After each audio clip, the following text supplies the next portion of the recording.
Hi అండి, ఎందుకు నా స్టైల్ మష్రూమ్ కర్రీ చూసారు కదా తమ్నెయిల్. అందరికైతే హాయ్, మష్రూమ్ కర్రీ చేసి చూపిస్తాను, వచ్చేసేయండి. నా స్టైల్లో చేశాను, పెద్ద ప్రాసెస్ ఏం కాదు, సింపుల్గా చేసుకోవచ్చు.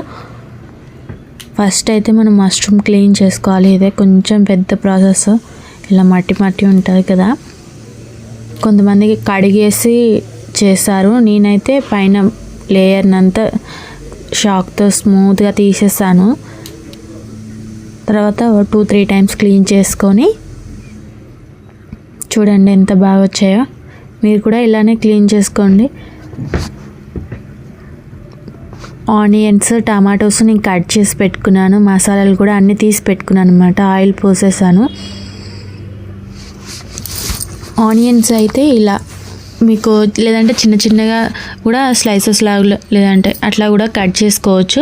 నేనైతే ఇట్లా ప్యూరీ చేసుకున్నాను, ఈజీగా అయిపోతుంది.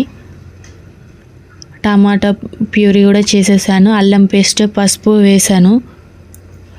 ఇవన్నీ పచ్చివాసన పోయేంతవరకు మనం కలుపుకోవాలి, అడుగంటకుండా. చాలా ఈజీగా అయిపోతుంది. చాలా ప్రోటీన్స్ ఉంటాయి అన్నమాట. ట్రై చేయండి, మీకు కూడా నచ్చుతుంది.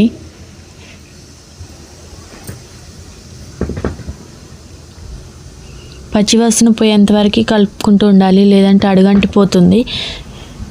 టమాటో ప్యూరీ కూడా వేసాం కదా.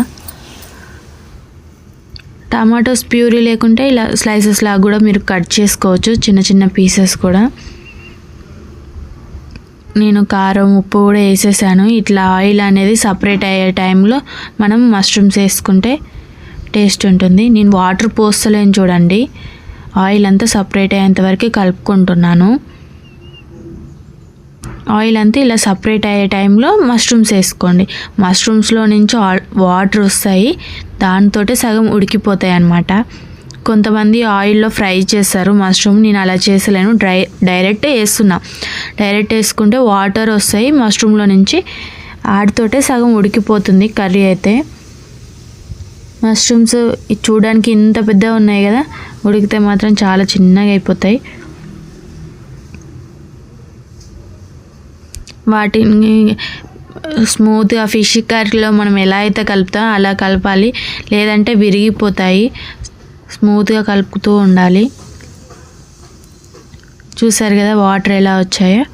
సో నేను కలిపేసి ఇప్పుడు నాకు ఎంత వాటర్ కావాలో అంత వాటర్ పోసుకున్నాను. చపాతీలోకి కానీ రైస్లోకి కానీ చాలా బాగుంటుంది. సో నేనైతే ఇప్పుడు రైస్లోకి అని చేస్తున్నాను.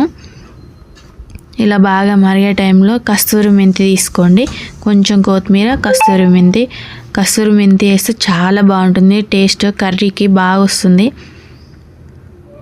డాబా స్టైల్లో ఉంటుంది. కస్తూరి మెంతి ఇలా పన్నీర్ కర్రీలో కానీ ఇలాంటి వాటిలో వేస్తే టేస్ట్ మాత్రం సూపర్ ఉంటుంది. ట్రై చేయండి. నేను మసాలాలు ఏవి వేసలేదు, ఆల్రెడీ నేను ఫస్ట్ వేసాను కదా, అవే సరిపోతాయి. పిల్లలు తినడానికి ఇబ్బంది ఉండదు.